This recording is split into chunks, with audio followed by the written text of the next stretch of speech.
आप देख रहे हैं पॉलिटी। और पॉलिटी में हम लोगों का कंटिन्यू सीरीज चल रहा है। तो आज हम लोगों का टॉपिक रहने वाला है मौलिक अधिकार। मौलिक अधिकार में मुख्यतः 2 या 3 वीडियो आएंगे। तो ये पहला क्लास है, आइए शुरू करते हैं। तो मौलिक अधिकार की अगर हम बात करें तो ये अमेरिकी संविधान से लिया गया है। कहाँ से लिया गया है? अमेरिकी संविधान से लिया गया है। और जो हमारे संविधान में मौलिक अधिकार है वो किस में है? भाग 3 में है। और अनुच्छेद की बात करें तो अनुच्छेद 12 से लेकर 35 तक में है। हमारे संविधान में स्टार्टिंग में कुल 7 मौलिक अधिकार थे, लेकिन अब वो कितने हो गए हैं? 6 हो गए हैं।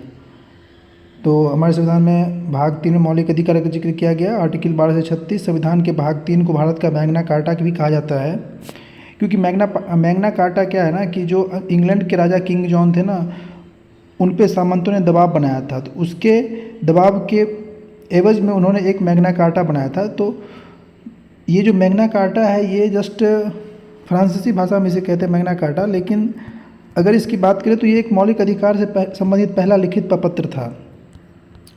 मूल संविधान में 7 मौलिक अधिकार थे, परंतु वर्तमान में 6 मौलिक अधिकार हैं। एक्चुअली जब हम लोग का संविधान बना था तो उस समय टोटल 7 मौलिक अधिकार थे, लेकिन अब क्या है ना कि अब 6 मौलिक अधिकार हैं, क्योंकि जो हमारा संपत्ति का अधिकार हुआ करता था, संपत्ति का अधिकार जो आर्टिकल 31 और 19 में आता था, उसको क्या हुआ ना, उसको 44 संविधान संशोधन अधिनियम जो आया था 1978 में, उसको मौलिक अधिकार से हटा दिया गया। फिर उसको कहाँ डाल दिया गया? मौलिक अधिकार से हटा करके भाग 12 के अनुच्छेद 300A में डाल दिया गया। और वहाँ पे डालने के बाद ये क्या हो गया? एक कानूनी अधिकार, लीगल राइट बना दिया गया इसको, यानी कि अब ये मौलिक अधिकार नहीं रहा। तो इस प्रकार जो है सो मौलिक अधिकार अब कितने हो गए? 6 हो गए। मौलिक अधिकार अमेरिका के संविधान से लिया गया है। अब बात करते हैं कि मौलिक अधिकार 6 कौन कौन से हैं। तो पहला हमारा है समता का अधिकार। समता का अधिकार अनुच्छेद 14 से लेकर 18 तक है। फिर है स्वतंत्रता का अधिकार, अनुच्छेद 19 से लेकर 22 तक है। शोषण के विरुद्ध अधिकार 23 से 24। धर्म की स्वतंत्रता का अधिकार 25 से 28। संस्कृति और शिक्षा संबंधी अधिकार अनुच्छेद 29-30। और संवैधानिक उपचारों का अधिकार अनुच्छेद 32। तो भारत के संविधान में जो 6 मौलिक अधिकार है वो कुछ इस प्रकार है। अब हम लोग बारी बारी से इन 6 को देखते हैं। तो पहला है हमारा समता का अधिकार, अनुच्छेद 14 से लेकर 18 तक में आता है समता का अधिकार। समता का अधिकार या समानता का अधिकार भी इसको बोल सकते हैं आप लोग।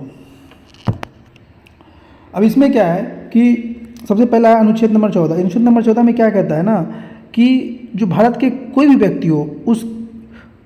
व्यक्ति हो, चाहे वो किसी भी राज्य, धर्म, मूल, जाति, लिंग या जन्म स्थान कोई भी हो, भारत राज्य क्षेत्र के अंदर जो कानून है ना उसके समक्ष समानता और कानून के समान संरक्षण उसे मिलेगी। तो इसमें ध्यान रखना है क्या हम लोगों को, कानून के समक्ष समानता या कानूनों के समान संरक्षण। आर्टिकल नंबर 14 मेन पॉइंट इसका ये, कानून के समक्ष समानता या कानून के समान संरक्षण से वंचित नहीं किया जाएगा, चाहे वो व्यक्ति किसी भी धर्म, राज्य, मूल, वंश, जाति के हो।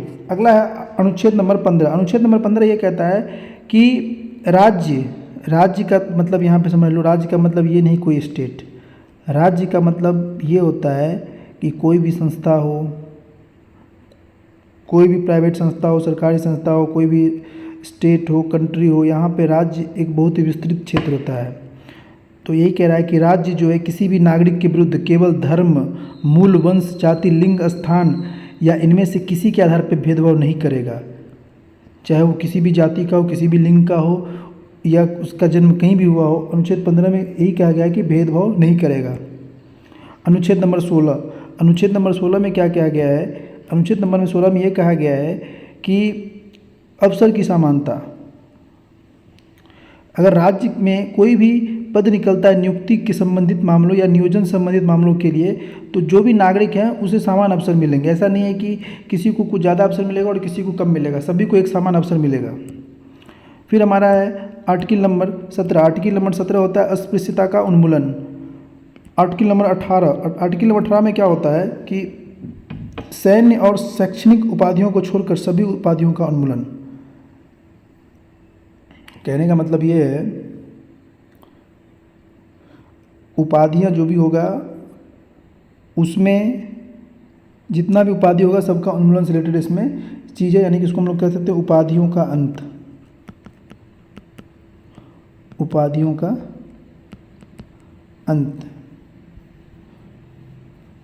अभी इसमें क्या है कि हमारे भारत सरकार जो देते हैं, भारत रत्न देते हैं, पद्म विभूषण हो या पद्म भूषण हो या पद्म श्री हो, और सेना को परमवीर चक्र, महावीर चक्र, वीर चक्र आदि अनुच्छेद 18 के तहत ही दिए जाते हैं।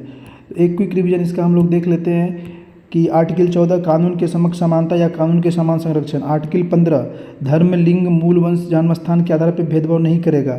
आर्टिकल नंबर 16 अवसर की समानता, नागरिक नियुक्ति, किसी भी पद पर नियुक्ति में अवसर की समानता। 17 अस्पृश्यता का उन्मूलन। 18 उपाधियों का अंत। ऐसे याद रखना है इसको, शॉर्टकट उपाधियों का अंत। तो ये जो पांचों अनुच्छेद हैं ये हमारे किस में आता है? समता का अधिकार। किस में आ जाता है? समता का अधिकार। समता का अधिकार। अगला है हमारा स्वतंत्रता का अधिकार। स्वतंत्रता का अधिकार में क्या होता है? ये आर्टिकल नंबर 19 से लेकर के 22 तक है। आर्टिकल नंबर 19 से लेकर 22 तक है। अब आर्टिकल 19 की अगर हम बात करें तो कुल मिला के आर्टिकल 19 में टोटल 6 सब क्लॉज दिए गए हैं। इसको हम लोगों को देखना है। एक्चुअली इसमें टोटल 7 सब क्लॉज हुए करते थे, लेकिन 19 का जो एफ था ना वो हमारा था संपत्ति का अधिकार। क्या था? संपत्ति का अधिकार था। लेकिन उसको क्या किया गया? उसको 44वां संविधान संशोधन अधिनियम 1978 में हटा दिया गया। तब से इसमें कितने पार्ट हो गए? इसमें 6 ही हो गए। ये देख लो, ये 6 है। 6 को याद रखना है। ये कभी कभी एग्जाम में पूछ लिया जाता है सब क्लॉज के रूप में, तो ध्यान रखना। अनुच्छेद 19 में कितने तरह की स्वतंत्रता का उल्लेख किया गया है? अभी के लिए सिर्फ 6, लेकिन पहले जब संविधान बना था तो कितना था? 7 था। तो यहाँ से क्या निकल गया? संपत्ति का अधिकार को निकाल दिया गया। अब इसमें क्या है ना, अब इसमें जो है 6 जो है वो पहला क्या है? भाषण और अभिव्यक्ति की स्वतंत्रता, यानी कि बोलने की स्वतंत्रता। आपको बोलने की स्वतंत्रता है, लेकिन इसका मतलब ये नहीं कि आप कुछ भी बोल दोगे, ये भी ध्यान रखना है आपको। शांतिपूर्ण तरीके से इकट्ठा होने की स्वतंत्रता, बिना हथियार के या सभा करने की स्वतंत्रता आप लोगों को है, वो भी शांतिपूर्ण तरीके से। संघ या यूनियन बनाने की स्वतंत्रता। उसके बाद कोई भी नागरिक भारत के पूरे क्षेत्र में स्वतंत्र रूप से घूम सकते हैं, उसकी स्वतंत्रता। भारत के किसी भी हिस्से में निवास करने और बसने की स्वतंत्रता। उसके बाद अगला है कोई भी व्यापार या व्यवसाय को अपनाने की स्वतंत्रता। कुल मिला के जो ये 6 के 6 हैं, इन 6 को याद रखना है। पहला क्या है? अभिव्यक्ति और भाषण। दूसरा क्या है? शांतिपूर्ण इकट्ठा। तीसरा यूनियन। चौथा घूमने की। पांचवा बसने की। और छठा बोले तो व्यापार, समागम इत्यादि की। तो ये हमारा आर्टिकल नंबर 19 है, 19 को ध्यान रखना है। अगला हमारा आर्टिकल नंबर 20। आर्टिकल नंबर 20 ये कहता है कि अपराधों के लिए दोष सिद्धि के संबंध में संरक्षण। अब ये क्या है? इसको समझना है। इसको किस प्रकार समझना है? इसको जो है सो इसमें 3 बातें कही गई। पहला क्या गया है कि किसी भी व्यक्ति को एक अपराध के लिए एक बार ही सजा मिलेगा। किसी भी व्यक्ति को एक अपराध के लिए एक से अधिक बार मुकदमा नहीं चलाया जाएगा, उसे दंडित नहीं, यानी कि कहीं अगर एक अपराध किया तो उसके लिए एक ही सजा मिलेगा। ऐसा नहीं कि उसको हम दूसरा सजा डाल दें, सुना दें। दूसरा क्या है वो देखते हैं। दूसरा इसमें ये कहा गया है कि अपराध करने के समय जो कानून है उसी के तहत सजा मिलेगी, ना कि पहले और बाद में बनने वाले कानून के तहत। अगर कोई व्यक्ति मान लो कि अभी कोई अपराध किया है आज के डेट में, तो इस अपराध के लिए आज के समय जो कानून बना हुआ है या आज के समय जो कानून स्टे कर रहा है उसी के अकॉर्डिंग उसे सज़ा मिलेगी। ऐसा नहीं है कि इस अपराध के लिए आज से पहले फांसी थी और आज इस अपराध के लिए क्या मान लो कि उम्र कैद है तो इसे पहले वाले के तरफ तहत फांसी दी जाएगी। नहीं, आज के दिन में इस अपराध के लिए अगर उम्र कैद है तो उम्र कैद ही मिलेगी, भले पहले इस सज़ा के अपराध के लिए क्या थी? फांसी की सज़ा थी। तो ध्यान रखना है इस चीज़ को। तो इसमें पहला ये कहा गया है कि किसी भी व्यक्ति को एक अपराध के लिए सिर्फ एक बार सज़ा मिलेगी। और दूसरा ये कहा गया है इसमें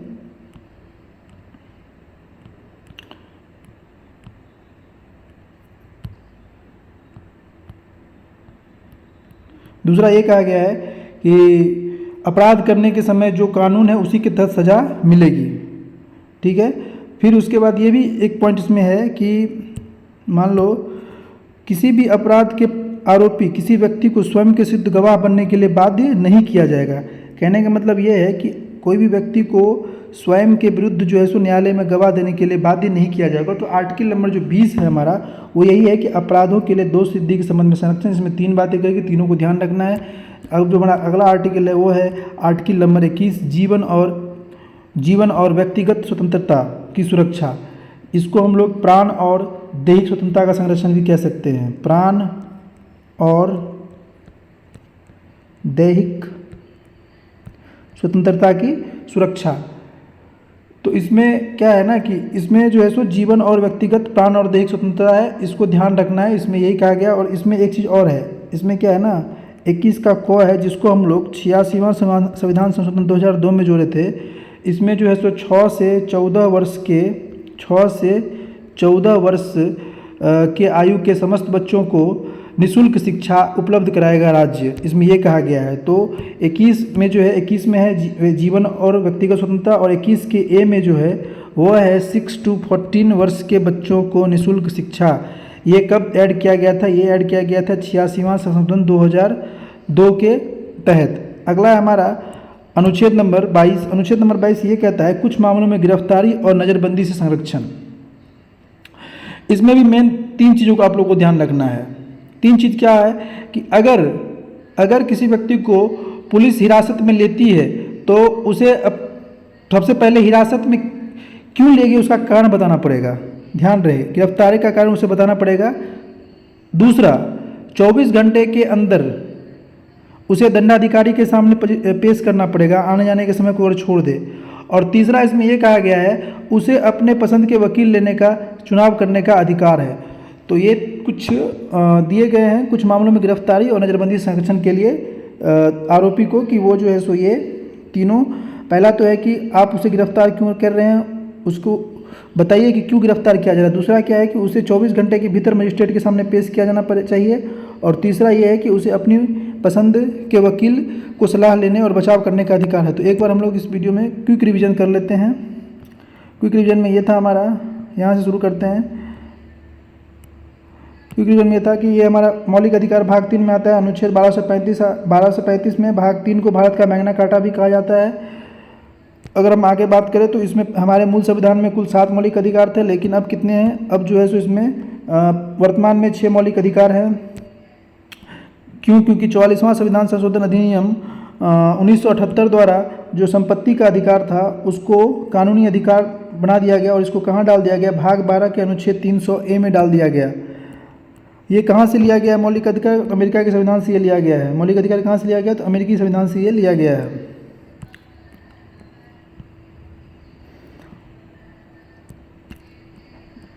अब जो है सो मौलिक अधिकार जो है कौन कौन है? जो 6 मौलिक अधिकार है उसकी हम लोग बात करते हैं। तो जो हमारा पहला है समता का अधिकार, पहला है हमारा समता का अधिकार 14 से 18। फिर है स्वतंत्रता का अधिकार 19 से 22। शोषण के विरुद्ध का अधिकार अनुच्छेद 23 से 24। और धर्म की स्वतंत्रता का अधिकार 25 से 28। संस्कृति और शिक्षा संबंधी अधिकार 29 से 30। और संवैधानिक उपचारों का अधिकार 32। अब जो समता का अधिकार है, समता के अधिकार 14 से 18 में क्या क्या दिया गया है? तो पहला इसमें अनुच्छेद नंबर 14। अनुच्छेद नंबर 14 ये कहता है कि कानून के समक्ष समानता या कानून के समान संरक्षण सबको मिलेगा। और ऐसा नहीं है कि किसी व्यक्ति को, अगर भारत के राज्य क्षेत्र के अंदर है तो किसी के लिए अलग कानून होगा और किसी के अलग कानून नहीं, सभी व्यक्तियों के लिए सेम कानून होगा। अनुच्छेद नंबर 15 ये कहता है ना कि राज्य किसी भी नागरिक के विरुद्ध धर्म, मूल, जाति, लिंग के जन्म स्थान के आधार पर भेदभाव नहीं कर सकता है। अनुच्छेद नंबर 16 क्या कहता है? इसमें यह कह रहा है कि सभी लोगों को एक अवसर की समानता होगी, चाहे नियुक्ति और नियोजन में। अनुच्छेद नंबर 17 अस्पृश्यता का उन्मूलन। 18 उपाधियों का अंत। अनुच्छेद नंबर स्वतंत्रता का अधिकार शुरू हो जाता है जो आर्टिकल नंबर 19 से लेकर 22 तक में है। इसमें जो है सो 19 से लेकर 22 में कुल कितने आर्टिकल है? 19 में पहले 7 हुआ करती थी, लेकिन अब कितने हैं? अब इसमें 6 हैं। अब जब 6 है ना, तो इसमें क्या है कि इसमें कौन सा हटा गया था? क्योंकि 19 के F में पहले कौन था? संपत्ति का अधिकार था। क्या था? संपत्ति का अधिकार था, जिसको हम लोगों ने 44वां संशोधन 1978 में हटा दिया। कहाँ जो दिया? तो भाग पार्ट 12 में 300 के A में डाल दिया। तो अब ये कितने हो गए? अब ये 6 हो गए। ये 6 कौन कौन है? भाषण और अभिव्यक्ति की स्वतंत्रता, शांतिपूर्ण तरीके से इकट्ठे होने की स्वतंत्रता, संघ या यूनियन बनाने की स्वतंत्रता, भारत के पूरे क्षेत्र में स्वतंत्र रूप से घूमने की स्वतंत्रता, भारत के किसी भी हिस्से में निवास करने और बसने की स्वतंत्रता और व्यापार करने की स्वतंत्रता, ये 6 है।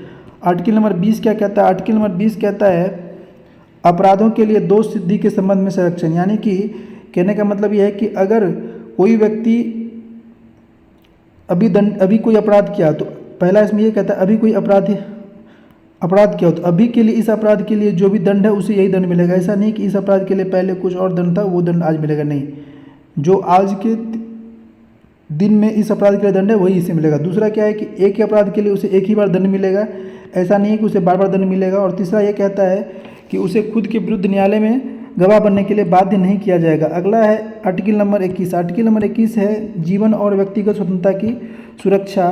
फिर आर्टिकल नंबर 22 है। आर्टिकल नंबर 21 में एक और ध्यान रखना है, 21 का ए है। 21 का ए जो है ये 6 से 14 वर्ष के बच्चों के लिए निःशुल्क शिक्षा का प्रावधान करता है। इसे कब जोड़ा गया था? 86वां संशोधन 2002 में जोड़ा गया था।